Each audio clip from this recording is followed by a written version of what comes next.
அடிச்சா லக்கு, புடிச்சா டக். பாத்துக்கலாம். தூத்துக்குடி மாவட்டம் அருகே ஒண்டர்ஃபுல் நர்சரியில் நேற்று இரவு ஏற்பட்ட விபத்தினால் சங்கர் என்னும் இளைஞர் உயிரிழந்தார். மேலும் இக்கடையின் பொறுப்பாளர் மார்ட்டின் என்பவர் விபத்து நடந்த நேரத்தில் நான் கடையில் இல்லை என்று கூறியுள்ளார். மேலும் அம்மாவட்டத்தின் காவல்துறை ஆய்வாளர் வில்சன் என்பவரின் அண்ணன் தான் இந்த மார்ட்டின் என்பது குறிப்பிடத்தக்கது. தம்பி, இதனால எனக்கு அது பிரச்சனை வந்துடாது இல்ல.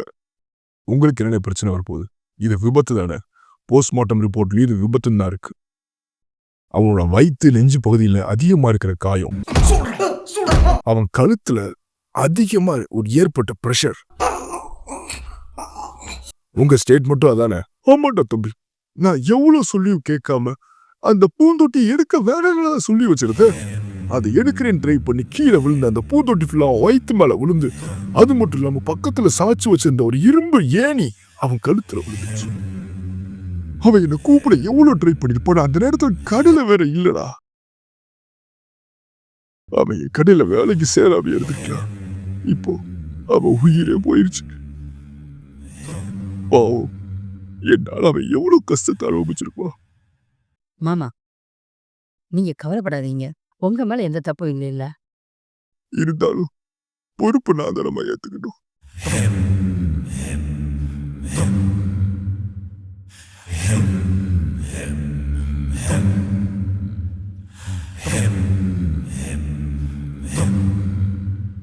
விக்னேஷ், விக்னேஷ், விக்னேஷ்.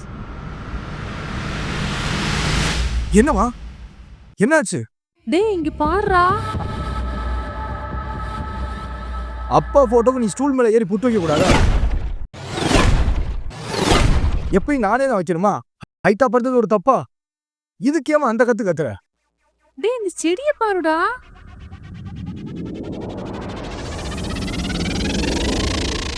நான் மூஞ்ச கட்டிட்டு வரேன். எனக்கு ஏதோ அந்த செடியில 500 ரூபா நோட்டா முளைச்சிருக்கிற மாதிரி தெரியுது. டேய் அடக்கு இருக்கா, 500 ரூபா நோட்டு தானே முளைச்சிருக்கு. என்னது?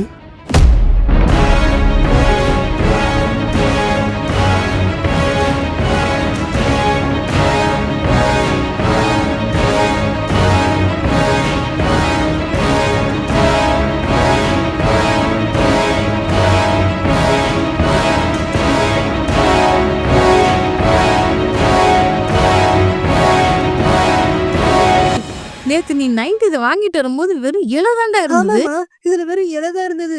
ஆனா இன்னைக்கு காலையில தான் இது 500 ரூபா நோட்டு வெளியிட்டு இருக்கு. ஆமா, இது ரிசர்வ் பேங்க். டேய் அப்ப எப்படி இதுல 500 ரூபா நோட்டு வந்தது சொல்லு. ஹைபிரிடு. என்னது? ஹைபிரிடுமா? Hybrid money plant. இந்த செடியில இலைக்கு பதிலா டம்மி 500 ரூபா நோட்டு முளைக்கும் போல. இது ஃபேக்கு. ஏமா ஒரு காஃபி மட்டும் போட. ஆனா எனக்கு ஏதோ இது உண்மையான பணம் மாதிரி தெரியுதுடா. ஏய் லூசு, செடியில எப்படி பணம் முளைக்கும்? செடியில பேப்பர் மட்டும் முளைக்குமோ? அதான் ஹைபிரிடு. மா ஒரு காஃபி போட. மா இல்லம்மா, இது உண்மையான 500 ரூபா நோட்டு மாதிரி தான் தெரியுது. உண்மையா 500 நோட்டை பாத்திருக்கியா? இது டம்மி பேப்பர் அடி.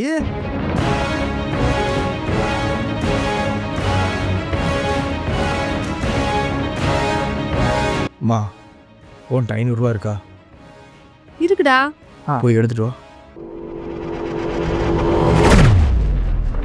மா என்னமா பண்றாங்க? தெரியலடி.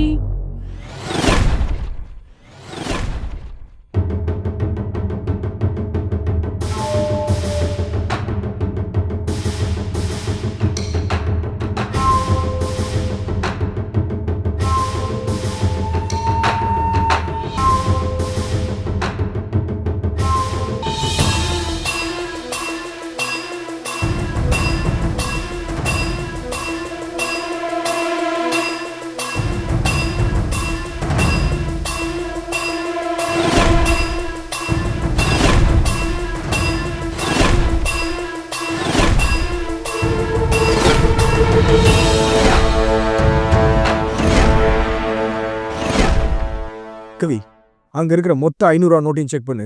அதுல இருக்கிற சீரியல் நம்பர் வேற வேற மாதிரி இருக்கா இல்ல ஒரே மாதிரி இருக்கான்னு பாரு. முக்கியமா அசெண்டிங் ஆர்டர்ல இருக்கான்னு பாரு. நம்பரா? இல்ல சைஸ், நம்பரோட சைஸ். சீக்கிரம் பாரு. எதுக்குடா அதெல்லாம் பார்க்க சொல்ற? கொஞ்சம் வெயிட் பண்ணுமா, நமக்கு லாட்டரி அடிக்க போகுது.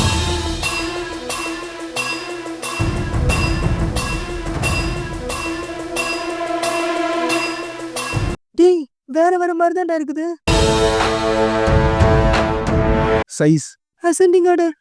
எஸ். கவியா ஜன்னலை போட்டு மா, கதவை போட்டுமா.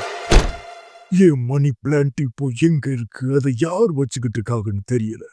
அதை வச்சிட்டு இருக்கிறவன் எங்க இருந்தாலும் அவனை தேடி கண்டுபிடிச்சு கொள்ளுவேன்.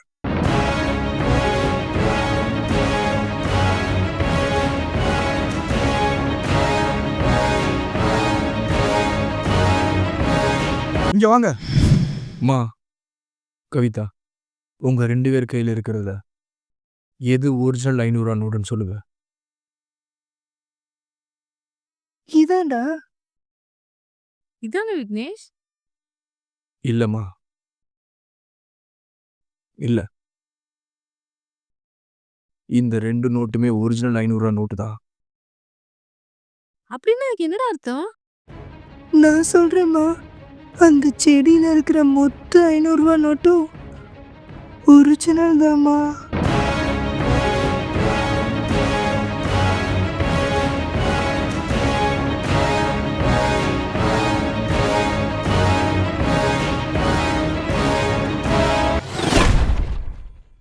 அப்புறம் என்ன, ஆரம்பிச்சிடுவோமா?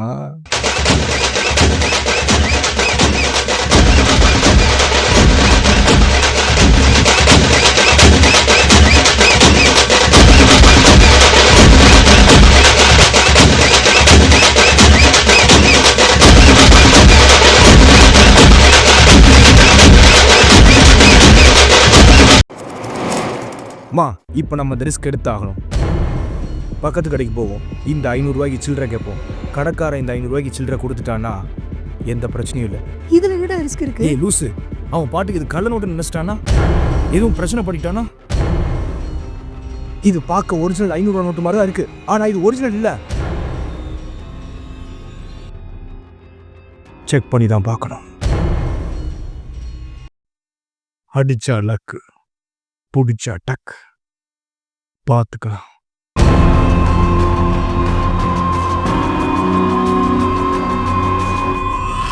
உங்களுக்கு என்ன வேணும் சொல்லுங்க. 5 500 ரூபா நோட்டு கொடுங்க. என்னது? ஏ லூசு, 5 100 ரூபா நோட்டா கொடுங்க. 10, 20, 50 சில்லறையா இருந்தாலும் பரவாயில்ல. என்னம்மா 100 கொடு 500 கொடுன்னு கேக்குறீங்க? சில்லறை என்னாச்சு? அப்ப காசை கொடுங்க. மறந்துட்டேன். இந்தாங்க. ஆ, பணம் என்னங்க செடியிலையா காய்க்குது? 100 கொடு 500 கொடு.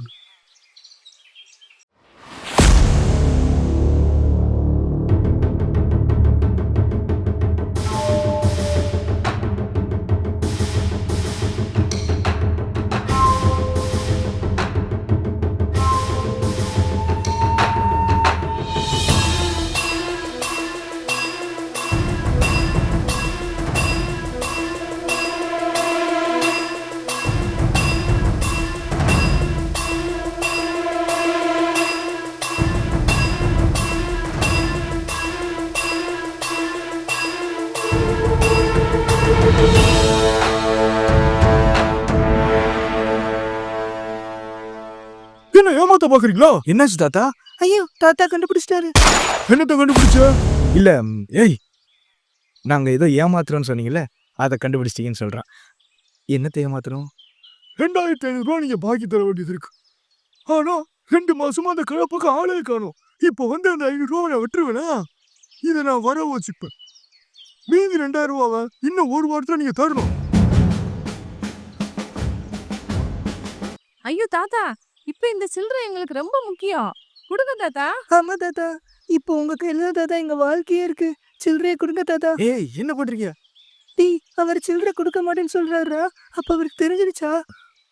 அவர் சில்லறை தரமாட்டேன்னு சொல்றாரு. பிரச்சனையில் ஏதோ மாட்டிக்கிட்டோமா? லூசு, அம்மாவி என்னன்னு சொல்ற? 2 பேரையும் நான் சொல்றேன். கிட்ட வாங்க. அந்த 500 ரூபா நோட்டு ஒரிஜினல்ங்கிறதுனால தான் 2500 ரூபாய் 500 ரூபா கழிச்சுக்கிறேன்னு சொல்றாரு. சில்லறை கொடுக்காட்டி என்ன, பணத்தை எடுத்து கல்லாப்பட்டிக்குள்ள போட்டுட்டாருல, மிஸ்ஸிங் பாஸ்.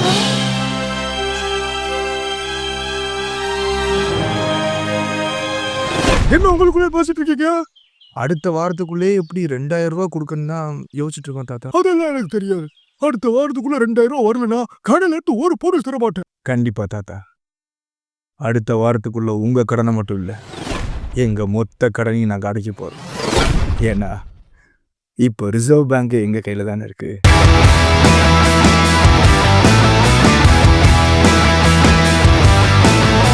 மேல் வீட்டுக்காரங்க வாடகை கொடுக்கறது இல்ல மாமா.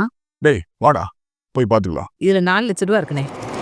விக்கிறதுக்கு நிலம் இல்ல, வைக்கிறதுக்கு வீடு இல்லைன்னு நம்மகிட்ட 3 லட்சம் வாங்கிட்டு போனாங்க. 4 மாசம் வீட்டு வாடகையோட சேர்த்து நீங்க கொடுத்த 3 லட்சம். இப்ப எங்க இருந்து வந்துச்சு இந்த நிலம்?